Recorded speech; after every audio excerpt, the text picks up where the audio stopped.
Welcome to the Action Takers podcast. I'm your co-host Nate. We got JC here with us as always. JC, how's it going? It's about drive, it's about power. We stay hungry, we devour. Put in the work, put in the hours, and take what's ours.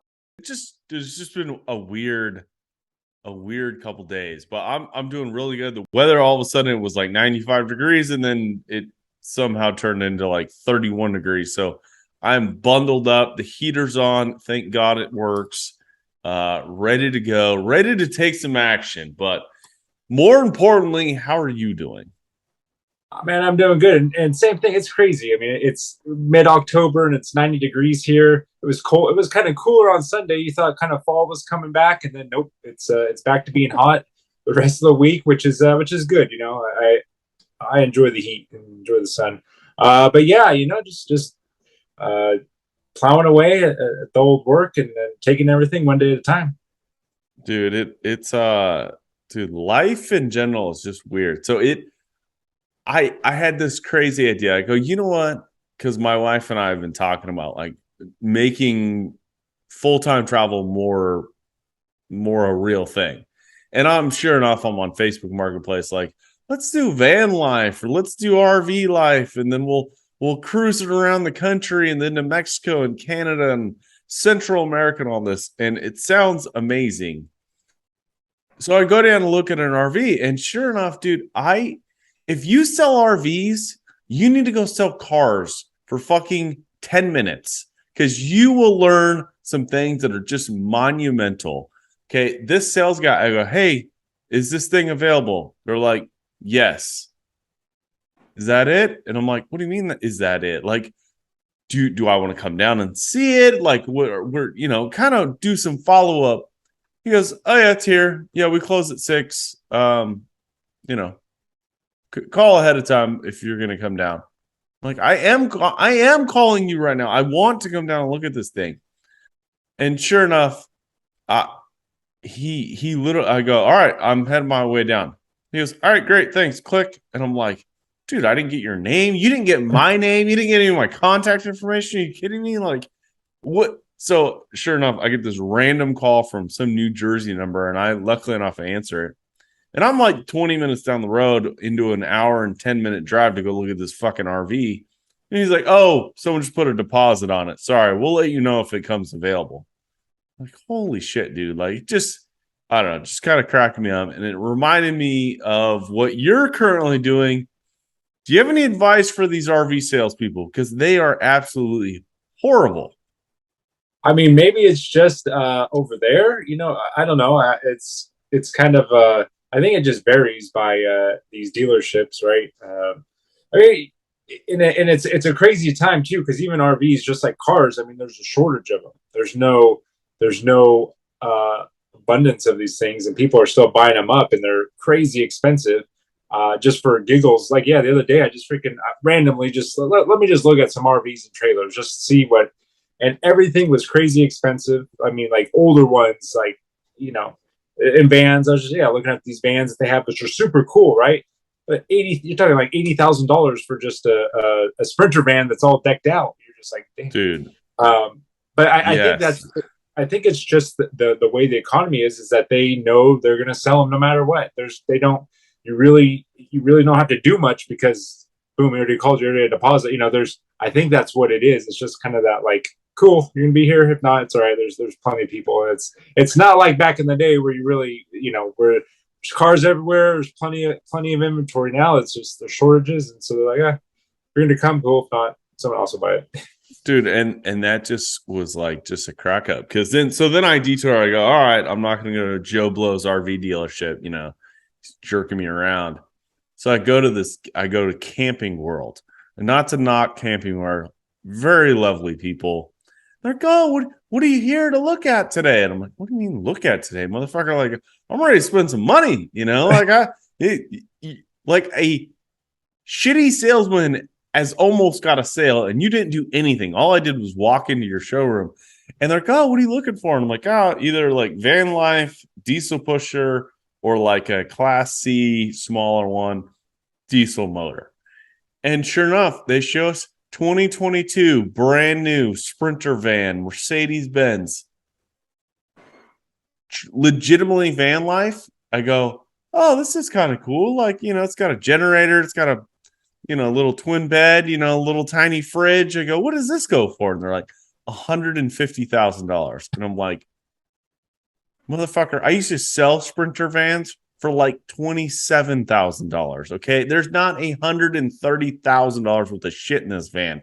It's just not. It's stupid right now. Those used to be the freaking 42-foot diesel pusher luxury. Oh yeah, you get all kinds of RV. Oh, dude, just absolutely crazy. And then we started looking at these other ones, and I'm like, oh, well, how much is this one? It's like 8 years, 8 years old. It's got fucking holes in the seats. It just looked like Grandpa rode it hard before he kicked the bucket. And I go, it's very affordable. It's $130,000. And I'm like, excuse me. Listen, crazy. All right. I bought my first house was $145,000. I'm not buying something that's going to depreciate 100% at some point in time in their life. It just mind blown. So it quickly got over van life and RV life. I'm back on the used market, and I feel like I can afford an REI tent. I don't know. REI tents, what are they? $30,000 now? I don't know. Just, dude, it's crazy. It is. It's the way things, and I think too, part of that is obviously the way situation is, and I think a lot of people have kind of transitioned into that life. It's more of a thing. I've seen just randomly posts of people kind of living that type of lifestyle. So I think that's added to it as well. Dude, yeah, the demand for going out on the road and doing van life, like it's crazy. Like like literally one of the biggest Sprinter vans that you can buy. It's like 60 square feet. Jeez, you could like with $150,000. People don't understand this. For $150,000, you could buy 3 single wide trailers, rent out 2 of them that are 900 square feet for about $1,200, and then you can live in one that's 900 square feet. You can just drag that thing around with a diesel pickup. No, I'm just kidding. But dude, it's just absolutely mind blowing how much these are, how much of a trend it is, and also like how expensive this lifestyle is. I mean, we always used to, like, my grandma used to joke like, oh, what are you going to do? Live down, by the river in your van, and now it's like, shit, you need like a 6-figure income to afford that little van life, Johnny down by the river. Yeah. Working from home, working remotely to do that. But yeah, it's a thing. And, but yeah, hearing those numbers, it's not that much of a thing, at least to me. Dude, it's absolutely crazy. I'm like, holy shit! For $150,000, I can rent some very nice Airbnbs for the next 3 years. Like, because I have a feeling, 60 square feet shitting in a bucket that I got to take the bag of shit out. I just don't think I could do it. I need a toilet. I need a fucking full-size fridge. I need to be able to walk into a shower, and I don't know. It just kind of cracked me up. I was doing the math and I'm like, all right, if it cost me $3,000 a month in Bali to live in a 2-bedroom villa with a fucking pool, that's like 1,600 square feet. How many months would I get out of $150,000? And I was like, there's a lot of them. Like, there's like years. Holy shit, there's years I can live over there. And this shit would appreciate. It wouldn't depreciate like a freaking van would. Oh yeah, I mean, it just takes one bad turn in which it's already heading that way, and that thing's worth 30,000. Well, can you imagine? Can you imagine wrapping that thing around a tree? Your Sprinter van goes into a fucking brick wall, or fucking someone rear ends your house. And then that scared the shit out of me. I'm like, oh, like, what are you gonna do? Because is there gap insurance for RVs? I don't know. I didn't get that far. I mean, it's not just a loaner vehicle. You need a loaner van to live in. I know, loaner van and a fucking beanbag. It just cracks me up. But anyways. Next on the list, Nate. So I asked Nate, I go, Nate, what are we going to talk about? And you're like, I don't know. So I wrote down a couple different things. Well, the next thing on my list is I'm currently taking a $47 creator content course. And the reason why I started doing this and the reason why I took this course was because this guy has a $900 course that, has a community and has 97 hours of education and, really builds this, community of friendly people that you can meet up all around the world for $900. Or you can take my $47 course and I'm just going to highlight all the shit. It's pretty much I pretty much paid a sales pitch, essentially. That's all he does is sales. It's just a sales pitch. But I wanted your opinion on it because I'm like 3/4 of the way through this course, and there's been some value. Is it $47 worth of value? I don't know, maybe. But at the same time, like I wanted your take in the sense of what do you think about like skipping the line and taking the course or diving into 1,000 YouTube shows, subscribing to a bunch of podcasts and reading a bunch of books? What is your kind of your mindset when it comes to courses and going that direction? I mean, it's you're investing money right into it, so you're going to spend a little bit more time, be a little bit more dedicated to that, which is good, right? Because when podcasts and YouTube shows, those are all kind of, it's very easy to lose interest because you don't have anything invested. They're free, but me, I'm all about gaining all the knowledge, right? I mean, can you get one little nugget from this? Can you, what can you gain from it? Is really, really, I think the reason to go after, especially these inexpensive courses, because I mean, you come up with $47, $900 a little bit harder, and then even that, I don't know, if you to me, you spend $47 on it, maybe it wasn't worth it. You're not feeling so bad. You spend $900 on this course and anything out of it, then you're going to be like, God damn it, I'm not going to do this ever again. Yeah. You obviously get that instant regret of like, what did I just fucking do? Because that, like, honestly, like, I've watched a shitload of this guy's YouTube videos, and it's really like, I'm like, you're really good at your job. Like, you do a great job. And you've been pitching this course thing for, the entire time I've been watching it, these free YouTube shows. And I got to the checkout window and I'm like, fuck, $900. And I don't even know, what is this guy? Is this guy going to literally just cut in his own YouTube videos and just say the same shit, And is this community, what does the community really mean? Am I freaking hanging out with a bunch of dorks, that I have nothing in common with, who are just out there living, smoking weed and, down by the river in their $200,000 van? I just didn't know. But I think you're right. I think the initial investment of $47, I've already gotten $47 worth of value. It's, if anything, it just kind of reassured all the things that I've been educating myself on. So I think you're right. It's one of those things that like, it's a gamble. It's cheaper than a freaking night out, with the wife. It's, because that, I mean, shit, that would cost me $150 or $200, including wine and all this nonsense. Yeah, I mean, I've spent some money on some courses, lots of money, and same thing, right? Following people and saying, hey, there's tons of value in it, and I have gotten some value, but it's mostly probably on me not executing enough. But definitely, one of this, the sales course that I did purchase, I definitely, I don't know. I'm still up in the air about it. I don't think I've put in probably the time that's necessary to really get out the results, but it's one of those things that on this one, I'm still kind of probably wasn't worth it to it being worth it. But, it's the same thing, right? They put out so much of their content. They put out a lot of stuff. They say you're getting a lot more, which there is a lot more content, but when you really look at it, how much more is it really?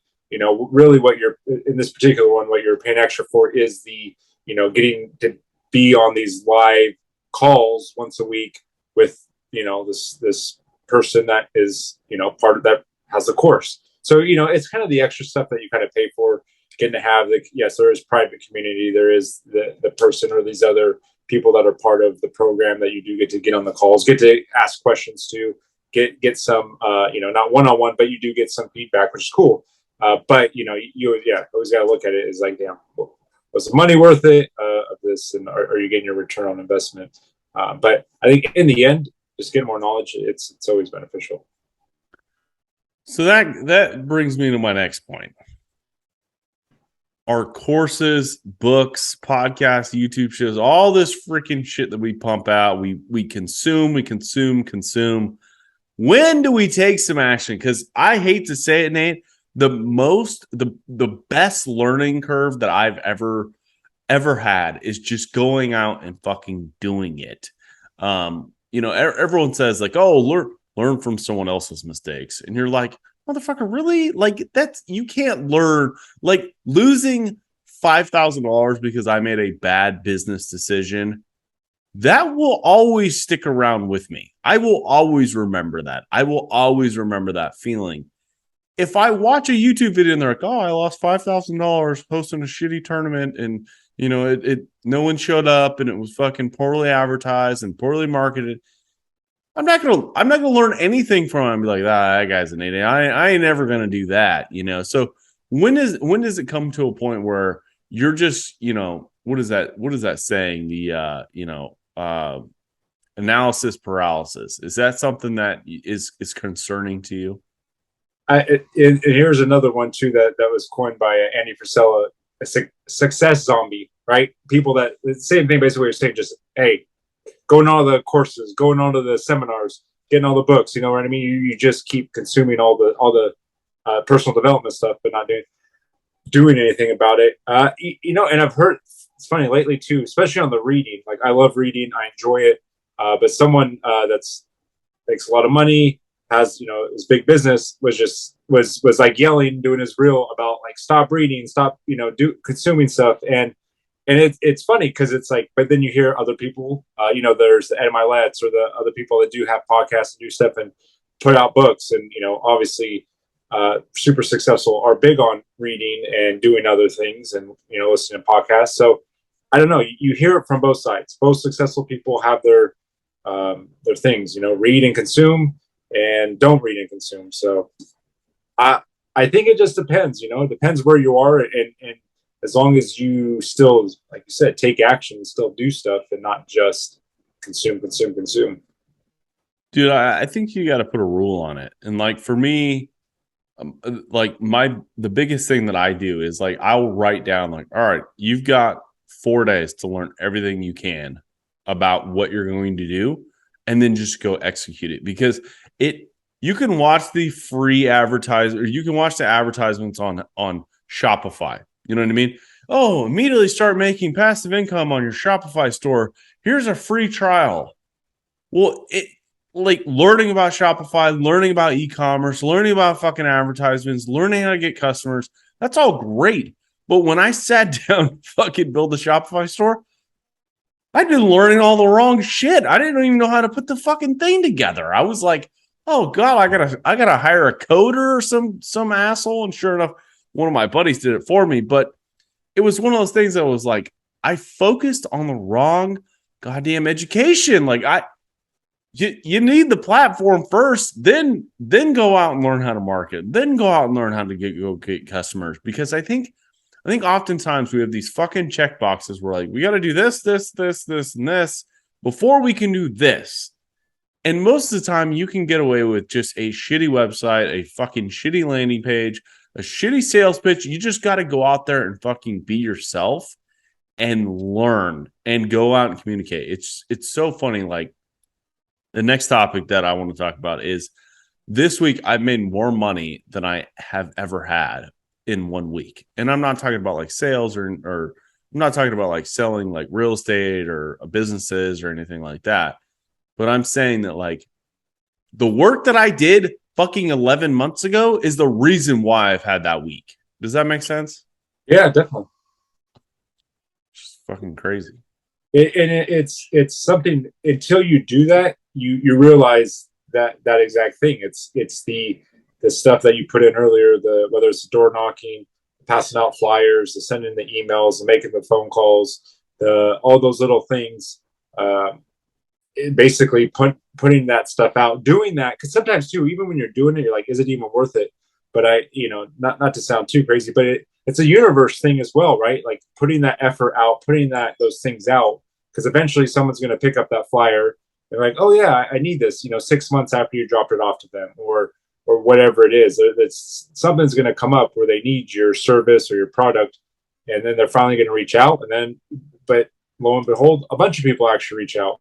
And yeah, I definitely know how that goes. And when I started at the wrap company, we didn't have that much business, and all it was passing out flyers, talking to people, and it built slowly. And then boom, one day it's just tons of people calling us, coming in, doing all this stuff, and yeah, you just look like, oh, that's from doing all these things months ago. Dude, it absolutely shocks me, and it's something that, like, to be honest with you, like, I don't think sometimes when I start something, I don't think I stick around long enough to see the benefits of the long-term effects of it. And one of those most powerful, like, marketing tools that I've ever learned was, you do the flyers, you do the advertisements, you put out signs and all this bullshit. But I think one of the most powerful things that I have right now is the art of referrals. You know what I mean? Like just last week, like, you and I are talking about a subject, we're talking about a concept here on the podcast, and I'm sending you fucking books that I'm like, oh, dude, this book fucking changed my life. And I'm like, that is way more powerful than seeing a fucking scrolling Facebook ad that I don't really give a shit, because it's not an immediate pain point. And I think a lot of people could they could learn from that lesson that I did was, once you get a handful of customers, A, ask for referrals, but B, should, like, document and thank them, and document, like, the biggest thing is, like, document their contact information, document all their information as possible, and then send them a thank you card, because that's going to keep you top of mind. So when some asshole runs over 2 mailboxes, oh, I got a guy. Well, who's the guy? Oh, he's JC. He fucking does mailboxes more. Did a great job on ours. And it's like, oh my God, dude, I literally just, it cost me $0 to get that customer. Yeah. The referrals are powerful, because I mean, it's the most, I think one of the most, trusting things, right? Because someone's going to listen to their friend. Yeah. Hey, JC took care of me. He did a great job. Boom. They're just going to call you up and say, hey, I need this. Usually those people don't ask or care about price as much. They don't ask too many questions, because they trust their friend. The friend said it's good, you're good. So, I mean, the referrals are very powerful. And I think too, a lot of people don't ask for them enough. Don't ask, like, hey, if you do know anyone, send them my way, give them my contact information. Here's my card. I think the referral asking is definitely probably on the lower side, and all industries. I don't think it's even specific to a certain industry. Well, and so I was thinking about that, and I'm like, okay, so I've got the one of the best things I ever did was create a CRM. And if you don't know what a CRM is, I don't even know what the definition is for CRM, but I don't know what the acronym is for fucking customer retention. What is it? I think it's customer relationship management. Oh, okay. So that, I didn't know that, but so it's just a term that fucking I've heard 800 times. Like, document everything into a CRM, and I just made a Google fucking Excel spreadsheet, and I just started inputting people's information. It helped keep track of, like, simple things of, like, did this asshole pay me or not? You know what I mean? Like, I can make collection calls, just based on this list. But I think one of the most powerful things that I did at the beginning was just document it, and then just sending thank you cards. Like, I don't know, like, I've gotten probably in the 130, 140 customers I've had, the thank you cards literally have gone the farthest, and that just gives it gives you another reason to make another point of contact. And I think, I don't know, I think people could take a fucking lesson from that. Definitely. I mean, I write them all the time. I still try and do it, and it is, because it's just that extra effort. Because first of all, no, I don't think I've hardly ever get a thank you card for anything. So For a lot of people, usually in the mail we're just getting bills or spam or junk mail. So it actually Yeah. get hard, or it's something, like I said, you can get writing a nice little thing, just say, hey, thank you, appreciate your business, and and that's another way to be like, for someone to tell a story, right? That gets that person to like tell someone else about you. I think is a good thing about it. Be like, hey, look, I got this thank you card from JC. I got this thank you card from Nathan. I bought a car from him, and it's such a small thing. It doesn't. I mean, it takes a few minutes. You got to buy the stamp, got to buy the envelope, but it can have a huge impact because it gives a story. It gives them a reason to tell a story, which is helpful. Well, and it's crazy to like the simplest thing about asking for referrals, asking for reviews, asking for or sending out thank you cards. Those things like are so inexpensive. Like it's such cheap marketing. Like it just is. Like it's one of those things that like, well, I can read 10 different books about marketing and they won't ever touch on thank you cards. They won't ever touch on certain things. And I got to give credit when it's due. My grandma literally made me handwrite thank you cards to like every time I had a birthday, anyone that got me a present, they got a handwritten thank you card. Just every time. Like it was just ingrained in me. So I gotta give her props. She's helped me make more money than I ever have. I unfortunately did not do that when I was younger. I was but like I said, I've gotten in the habit now of writing thank you cards, and it's I think they are beneficial. And it's one of those things too. Usually you don't get a response from it. You don't get it, but it's one of those things that it's something that is going out that will keep you top of mind, that will help with, like I said, it's not something you're going to see a direct ROI, because so many people are about that, but it does help. It does, just the little things make a difference. Dude, and it makes you stand out from everyone. Like it's the oldest, simplest form. Like, trust me, everyone's got a goddamn mailbox. You know why? Because I have a mailbox painting fucking business. Okay.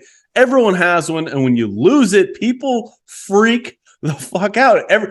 Every bill's online and you can do everything online, but people, it's just ingrained into them. Like they're going to go to their mailbox every single day, look inside it. Oh, did I get an Amazon package? Nope. My 36 pack of underwear hasn't arrived yet, but JC's fucking thank you card has. Like it's so easy to separate yourself from the rest of the noise out there. Agreed. It's start writing thank you cards if you're not doing it. Yeah, take some action on thank you cards. Okay, big takeaway. You can buy my course on thank you cards. It's only $77. Okay, I'm just kidding. I should come up with one of those. It's While you're saying this, what we really got to sit down and come is we need to start our PDF, newsletter blast, because like right there, that's a perfect thing. We just do like a page on thank you cards, right? Whatever it is, what we do, why we should do it. Like I don't know, we got to come up with these topics that we do, and we got to eventually start, take some action, and do our dang newsletter. What? I'm down. Do you have a list of email contacts? Because the only two people that'd be getting it, it was you and I and my grandma. What? Who do you got? You got anyone in mind? Can we? We'll start building it. We will start building our list, getting it out there. So you guys leave your email in our comments, and we're gonna add you to it. So once we get that built up, we'll start sending out our newsletter. Our how-to newsletter. Dude, my fucking camera's driving me crazy. I'm completely blurry. And I'm sitting on everything behind me is clear. I'm fucking like a ghost. Give me 2 seconds. This is how things roll, all right? This is the Action Takers podcast. This is real.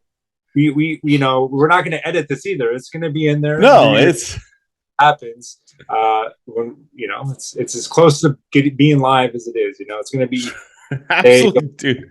Drives me crazy when that happens.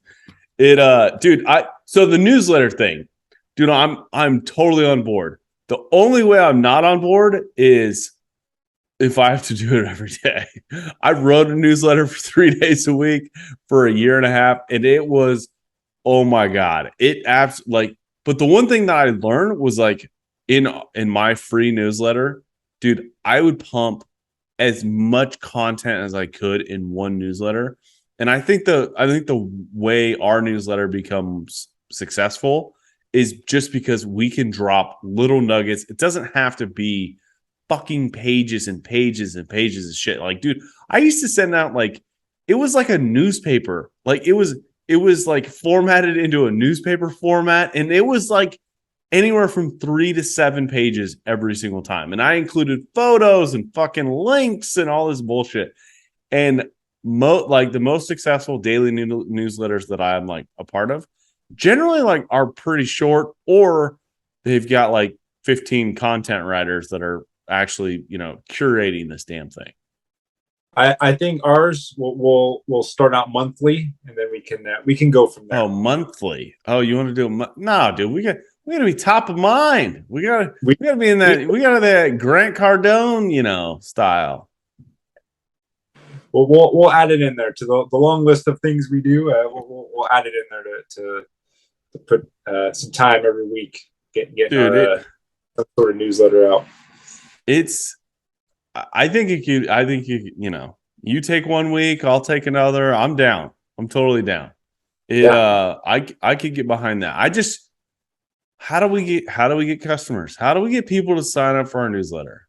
It's not even customers. How do we do it? We just got to find people. We'll just randomly start getting email. I mean, I'm sure of it. Just go through my email list. I'll be like, hey, I'm just going to add you to it. Hey, congratulations. Congratulations, you're getting spammed. Okay. The Action Takers podcast is sending you a daily email, or not even a daily email, a couple times a week, maybe once a week. We probably do once a week, right? Yeah. Oh yeah. I mean, there's tons of things we can do. Our book recommendations, podcast recommendations. Yeah, like we're just talking about just little things, you know, how to, what we do, why we think it works. I mean, I don't know. It's endless, just like the topics. I mean, that's a great thing I think about our podcast. So what I really enjoy is like we can literally come and talk about whatever we want, and it can all be relative to taking action. You know, whether it's sports, whether it's food, whether it's business stuff, whether it's just life, relationships. I mean, the list goes on and on. Is what I think what makes this our podcast so fun. Dude, come January, I'm gonna have a lot more fucking time on my hands, so I can put a few more things on my plate. If anyone's looking to buy a business, I'm selling one. I've got a mailboxes and more business for sale, and also a Shopify store. So I'm literally decluttering my life with tasks. Like it, dude. I built a guy a website, made him 3 or 4 different videos, and he's like, all right, send me an invoice. And I'm like, all right. So I send him an invoice, and I'm like, I didn't know, like, we didn't discuss like how much, you know, I was going to get totally undersold, underbid. Fucking took me 12 hours of like real concentrated fucking work, and I got paid like $200. And I was like, motherfucker, I could have worked at McDonald's and just sat on my ass all day for fucking that money. That is one of the things in this digital world of coming up. You know, I was talking to someone that does want some help with some social media stuff, and you know, what's your rate? Well, I'm like, well, it depends what we're doing, you know, because it is like it's such a wide range of things that you can do. Like, am I just creating a couple posts from you? Am I actually going to create your Instagram or other accounts and do all the posting, do all the creating? Are you sending me stuff? How much stuff are you sending me to use? Like it's such a you know, not a finite thing, because there's so much things and so many variables, and it is sometimes hard to be like, well, shoot, what am I charging the right amount? Well, dude, so like what I've discovered and what I'm going to do moving forward, because again, huge fucking lesson. Like it ended up being like I got paid, I think, like $12 an hour, and like the videos were on point. Like, dude, I dumped a lot of time and effort. When I said I billed them for 12 hours, it was probably more like 25 hours. That's just the way it goes. Yeah. And so I was thinking about this. I'm like, all right, if I was gonna do this for a living, I would come up with 3 different fucking plans. The highest fucking plan you could put out there, like 10 grand a month. You know, just something ridiculous, something that like only like the 0.001% is going to fucking buy. And then I would do one that literally has like, we make 2 posts a month and it's, you know, and it's like $100. Or, you know, sign up for this package, it's $1,200 and we do like 80% of it. That's kind of my idea. Yeah, and it's just because it's a digital world, right? Like we're not working with physical products, right? We're not going to buy the lumber, buy the mailbox, buy the paint. You know, where you come up, right? I mean, there's Yeah. it's such a like, oh, you're making videos and pictures and writing copy and putting that online for everyone to see, and it's permanent and it's not a it gets complicated, you know. And you're just more times than not, you start kicking yourself like, I should have charged more. I could have charged more. They probably would have paid that more, and I questioned it. So like my favorite question, it comes from selling cars. It's like, what do you think is a fair price? And they're like, I don't know. I'm just here to let you know, just you're the expert. I'm like, oh, well, if I'm the expert, I'm going to fucking charge you expert prices. Or people, so I installed this mailbox. I did nothing. I literally like 3 bolts, fucking zip, good. She's like, oh, so how much was the service? And I'm like, oh, you know, whatever you think is fair. You know, she's like, is 400 okay? And I'm like, no, God, I'm not gonna rip you off. Oh my God, $400. It was not a $137 bolt. Okay, it just wasn't. All right, it took me, you know, less than 10 minutes. How about 150? And she's like, sounds good. You're a fair customer. You know, oh my God. Anyways, it just cracked me up. But on that point, business idea, we got 2 minutes left. I want your take on it because you have this opportunity, you have this business of creating content for people. Do you think you could get it to $15,000 a month? And how many customers do you think you need to get there? I think it's definitely possible. I mean, it can probably be like you were just talking about. It could be as many as 150 because you're doing a bunch of people $100 each. It could be as little as 1.5 if you get 2 people that are paying that top one. Realistically, you're going to have a mixture. I mean, I think in size of businesses too, but I think it's definitely possible. I think if you're running anywhere from 15 to 20 customers, and like I said, they really need a lot of content, I think you can get there. Because too, if you encompass more than just marketing, just digital stuff, other things, email blasts and stuff that's not just strictly social media, you can really expand on the services you're offering. Well, and we've only got a minute left, but and maybe we should have a longer podcast, but I was thinking about it. I'm like, what could you only provide one service? You're like, I don't do websites. I don't do your fucking email. I just do your Instagram or just your Facebook page. Because every business is a little bit different. You know what I mean? Like service businesses, you're like Facebook groups, business, Facebook page. Instagram's not really important. We don't need to create a TikTok, until you kind of get to that point. But we'll save that for another day, Nate. Another day. Don't forget to like, subscribe. Always, yes. Comment, share. We appreciate it. Another week in the books. Another week in the book. Sign up for our weekly newsletter that we haven't wrote yet. It's the link in the bio. Coming soon. Drop us your email. If we get 1 subscriber, I swear to God, I'll send out an email blast. All right. Till next time. We'll see you guys. All right. It's about drive. It's about power. We stay hungry. We devour. Put in the work. Put in the hours and take what's ours.